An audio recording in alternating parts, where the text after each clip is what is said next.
이스라엘 자손이 여호와의 목전에 또 악을 행하고 있습니다. 그래서 하나님께서는 이스라엘을 오늘 미디안의 손에 넘기셨습니다. 미디안은 이스라엘을 이용해서 그들의 경제적인 부를 착취해 가고자 했습니다. 파종할 때가 되면 꼭 그 파종할 때만 골라서 이스라엘을 쳐들어와서는 그들의 곡식들을 싹 다 거두어 간 것입니다. 조금이라도 지키고 싶었던 기드온이 지금 어떤 행동을 하고 있습니까? 미디안 사람에게 들키지 않기 위해서 타작을 하는데 포도주 틀에 숨어서 하고 있습니다. 타작을 한다라는 건 잘 아시다시피 알곡과 쭉정이를 구분하는 건데, 넓은 공터에서 바람이 잘 부는 데서 툴툴 털어내면서 알곡과 쭉정이를 구분해냅니다.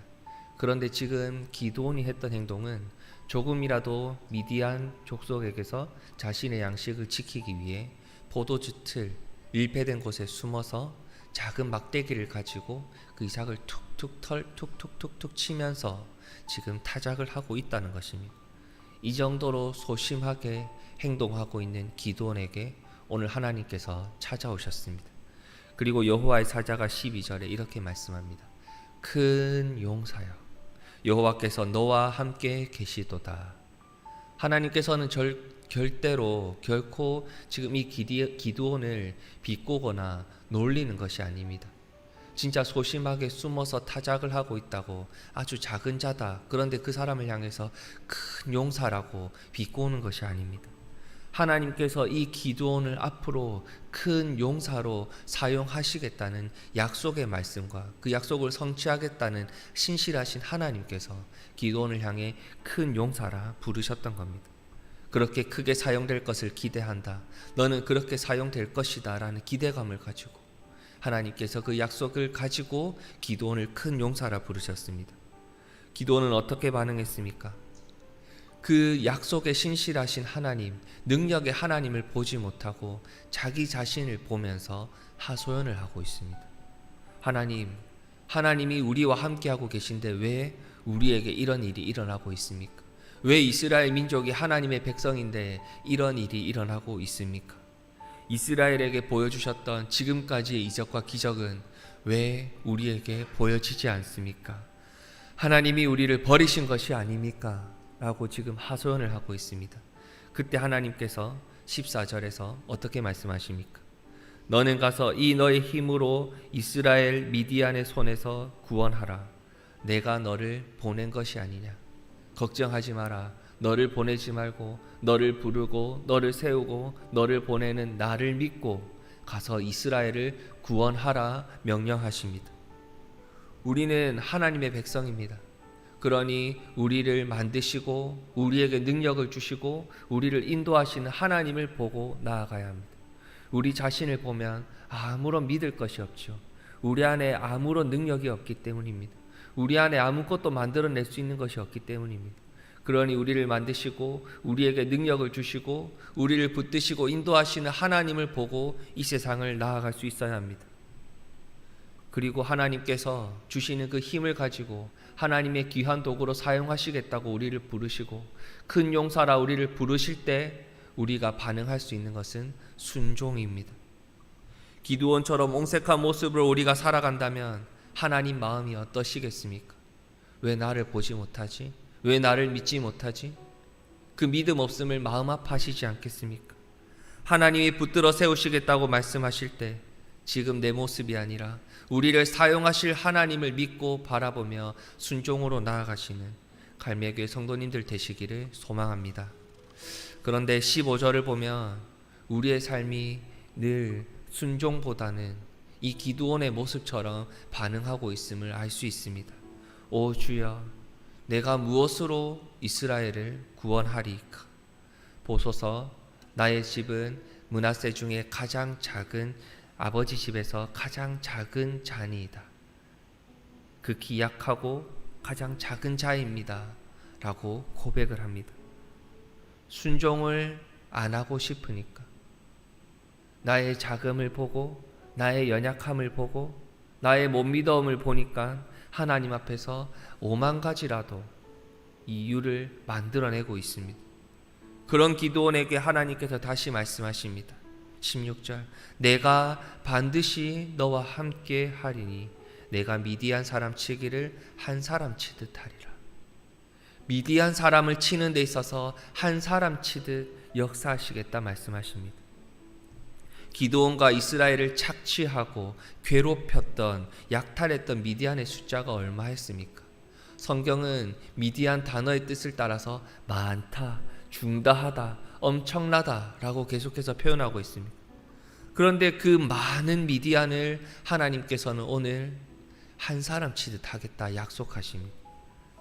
이 말씀은 우리가 이 땅을 살아가는 데 있어서 지금 기드온이 미디안을 쳐내는 데 있어서 그 전쟁의 승패가 하나님의 손안에 있다는 것입니다. 하나님이 한 사람 치듯 하겠다 하시는 것은 그 전쟁의 승패를 하나님께서 주관하시기 때문에 전쟁의 승리를 기드온의 손에 맡기시겠다는 말씀이셨습니다. 하나님을 믿고 하나님만 보고 하나님의 뜻을 순종하는 것이 이 전쟁의 방법이다라고 말씀하십니다. 우리가 이 땅을 살아가는 데 있어서 하나님이 하시겠다 하시면 되고 하나님이 막으시면 안 된다는 겁니다. 전쟁의 대상, 우리가 전쟁을 감당해야 하는 적군의 상태가 중요한 것이 아니라 이 전쟁을 이끌어 가시는 하나님의 상태가, 하나님의 뜻이 중요하기 때문에 우리는 그 하나님만 믿고 바라보고 그 전쟁을 순종하며 감당할 때에 하나님이 약속하신 승리를 우리의 삶 속에 온전히 누리게 되는 것입니다. 그 약속의 말씀을 믿으십니까? 이 땅을 살아가면서 미디안 민족과 같이 우리의 마음을 빼앗고 우리의 상황을 힘들게 만드는 여러 가지 어려움들이 우리의 삶에 펼쳐져 있지 않습니까? 경제적으로, 건강의 악화로, 인간관계의 문제로, 미래의 불확실함으로 그 많은 숫자들 앞에, 그 많은 규모 앞에 우리의 마음이 빼앗기고 두려워하고 하나님 할 수 없습니다, 우리는 가진 것이 없습니다, 연약합니다 하소연하기 바쁘지 않습니까? 우리가 이렇게 하나님을 온전히 바라보지 못하고 살아가는 삶을 이 시간 이 말씀을 붙들고 겸손히 주님 앞에 회개하며 고백하기 소망합니다. 우리가 회개하며 기도하고 하나님 잘못했습니다, 하나님을 바라보겠습니다, 이 전쟁의 주관자가 되시는 하나님을 믿고 나아가겠습니다, 하나님 내 안의 어려움들 한 사람 치듯 다 해결해 주십시오 라고 이 시간 믿음으로 고백할 때 정말로 하나님께서 우리의 삶 속에 찾아오셔서 그 모든 문제들을 한 사람 치듯 하시고 하나님이 약속하신 승리가 우리의 삶 속에 오늘도 펼쳐지기를 소망합니다. 이 시간 말씀을 붙들고 기도하실 때에 하나님의 부르심에 순종으로 나아갑시다. 하나님을 믿고 하나님의 능력을 의지하고 이 땅을 살아갑시다. 그분의 인도하심 안에 귀하게 쓰임 받으면서 오늘도 하나님의 영광을 온전히 바라보고 살아가시는 우리 갈매기 성도님들 되시기를 주님의 이름으로 축복합니다. 이 시간 말씀을 붙들고 같이 기도하겠습니다. 주님, 우리는 연약합니다. 우리는 부족합니다. 제 눈높이에 맞게 하나님의 뜻을 알려주시고 하나님이 역사하여 주시고 하나님을 온전히 붙들 수 있는 믿음을 주시옵소서. 같이 기도하겠습니다. 내일 주일 예배를 위해서 기도하겠습니다.